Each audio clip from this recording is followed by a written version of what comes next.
Pengen ngejar cita-cita, tapi ada banyak hal yang gak bisa dipenuhi. Terkadang merelakan itu bukan pilihan yang terburuk loh.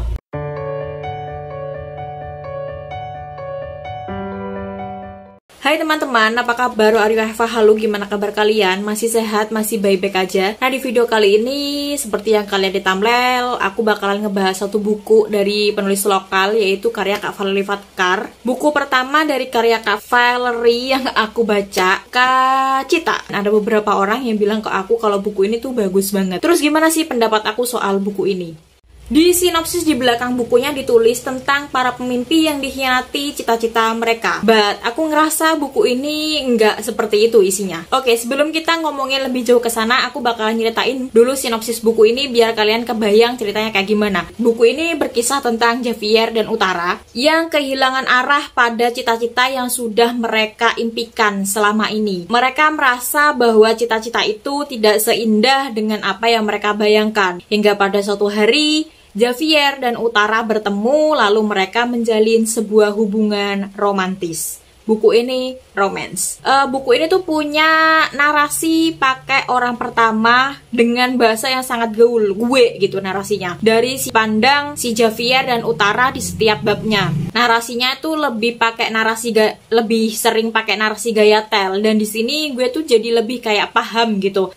Sudut pandangnya si karakter Javier ini kayak gimana, dan sudut pandang dari karakternya si Utara ini gimana. Maksudnya gue tuh bisa lebih mendalami karakter mereka berdua. Soalnya fokusnya kan di dalam cerita ini adalah mereka berdua. Karena di sinopsis buku ini ditulis tentang para pemimpi yang dikhianati cita-cita mereka. Awalnya aku tuh berpikir bahwa cerita ini tentang Javier dan Utara yang mereka itu sedang berjuang keras untuk meraih cita-cita mereka. Tapi enggak sampai-sampai gitu. Soalnya di buku ini ceritanya kan mereka udah menggapai cita-cita itu, tapi ternyata nggak sesuai ekspektasi mereka gitu ya.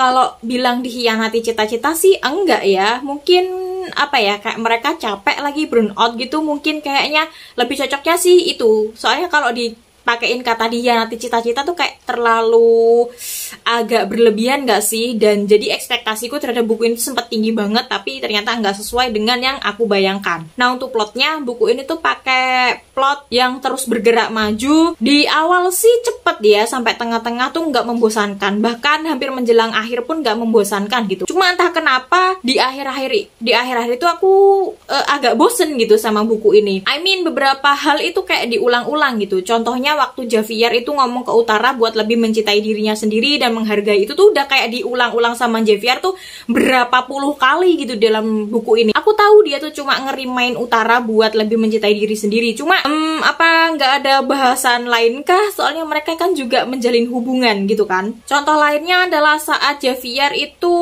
mengajari kita buat lebih menerima, lebih memaafkan orang lain dan lain sebagainya, tuh kayak di awal sampai di akhir tuh diulang 4 kali kayaknya tuh ada.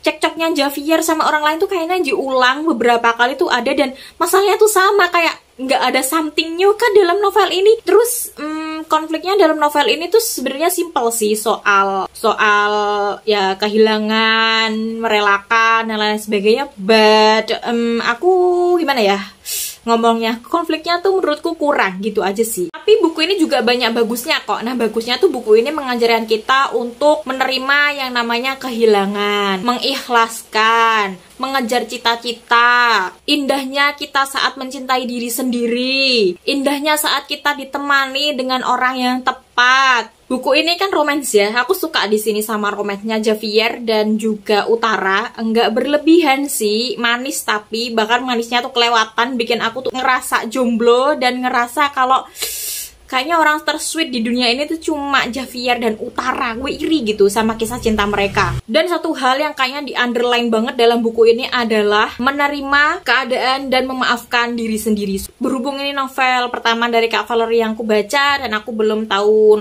karya-karya Kak Valerie yang lain, buku ini bagus, cukup bagus, dan aku cukup puas dengan bacanya. Apalagi buku ini cukup tebel, punya 400 plus halaman. Untuk rating, aku kasih rating buku ini 3,5. Oke, yes, kayaknya sampai sini aja. Kita ketemu di video yang lainnya. Jangan lupa untuk klik tombol subscribe-nya dan klik lonceng notifikasinya di bawah, dan share video ini ke teman-teman kalian ya. Kita ketemu di video yang lainnya. Bye bye.